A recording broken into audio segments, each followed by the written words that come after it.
am here with Walrus after a victorious 3-1 series against University of Toronto. Maryville University are the League of Legends College Champions. How's it feel?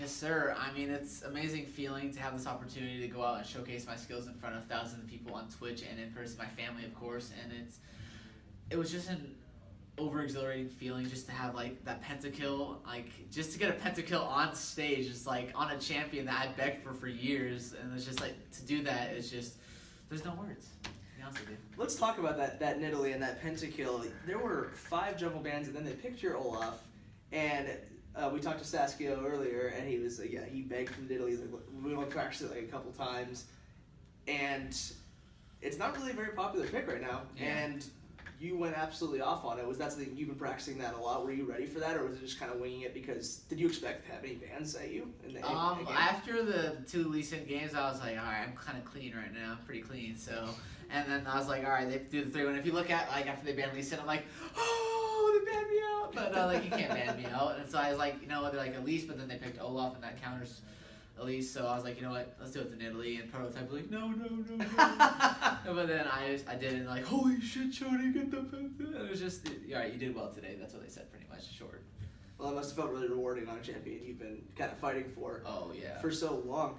I wanted to talk a little bit about your guys' preparation going into this series against University of Toronto. You guys seem pretty confident when I talked to some of your other players yesterday. Was there anything specific that you did to prepare personally for this match?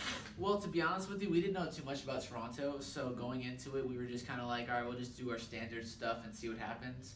And as we progressed through the games, we saw their picks and bans. We knew that they liked Ivern because, I mean, he's really stupid right now. He's strong.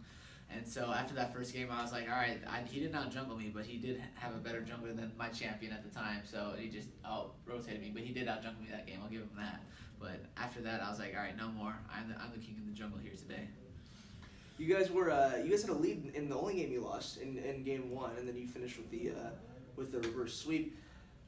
What do you think happened in game 1 that caused you to kind of lose that lead, and what did you guys do to make sure it didn't happen in the next 3 games?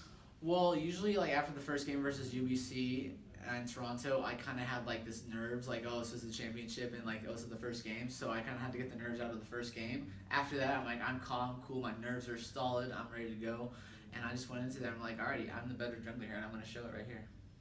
Speaking of being the better jungler, it seems they were really targeting you with the Gragas and the new ban due to your performance yesterday. And then you pulled this Lee Sin pick out of nowhere, it looks like your main. Was that just like a pocket thing that you were ready for, or do you think that was like on the radar screen at all? Because they did not seem prepared for it whatsoever. Well, they know that Prototype is my AD carry, and he likes to play hyper carries like Jinx and like stuff that'll late game. Right. And so our team comp, like the last few days, we've been practicing Nunu and stuff, just tanks. So Fiora, we can do with Kled and Fiora to go top and have fun, and just I'll be the guy who takes the most damage in the end.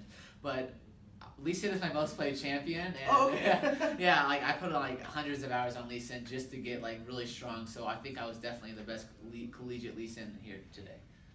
Yeah, and the performance is absolutely backed that up. I wanted to talk to you about the lifestyle of a college League of Legends player. It must be pretty difficult to balance schoolwork and classes, homework, and also, you know, you guys are the best college team, right? You guys must be practicing a lot. What is that like? How do you find the balance there? Well, I mean, the balance is just like 6 to 8 hours a day, but I mean, with me taking online classes, it's kind of easier for me to go in and about doing homework online, just like, oh, I'll spend an hour here, play a little bit of hour solo queue, and then do 2 hours of homework, then go to scrims at 6 to 9 or 9. Sometimes it's 11 to 1 on West Coast teams, but it's honestly, it's kind of difficult, but you know, there's like a healthy balance that I have, but yeah, if I told that, then every other collegiate jungler would be good like me. In terms of your coaching staff and your guys' kind of infrastructure, do you think it's a big factor in your guys' performance here today, having that preparation from the coaching staff? Oh, sorry, I didn't mean to cut you off. Most definitely. Having ex-Sojan be our coach, it definitely adds structure to our team, which is most definitely needed, because there's sometimes where you're just like, oh, Chody's playing bad, or like Marco's doing something stupid. So it definitely balances out all the negatives and goods together. So it was definitely good to have Dan and Matt help us out throughout this whole year. Absolutely. In terms of going pro maybe after college, I know we talked about that yesterday with your family. In terms of having a college League of Legends career and having this experience in this team environment, do you think that would serve as a benefit instead of coming straight out of solo queue at like 17 or 18? Most definitely, because you get like more mature from going to college. You know, you experience a lot of things. Like if I didn't go to college and I had to do this interview at 17, I wouldn't be as confident. You know, because I mean, as soon as you get, I'll be honest, as soon as you get a significant other, you start to become a little bit more confident in yourself. And so, but most definitely going to college first and then doing it is a better way to just go into maybe a pro lifestyle.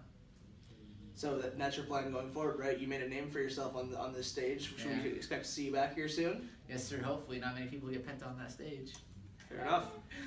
Thank you so much for the interview, Walrus. Is there anyone that you want to thank after this win? Oh, most definitely my family and friends. And then honestly, for this great event, I'd like to thank Riot for giving me this opportunity to showcase my skills and what I can do on the stage. And it was definitely a life experience being able to win that championship and hold that trophy high and feel proud that, you know, me and my team did this and we are the college champions. Yeah, well, I hope that you enjoy it. Go out and celebrate. I hope you have a good time with that. And we hope to see you back here on this stage soon. For everything else, League of Legends eSports, college or otherwise, you can go to HOWLA.com. Howler.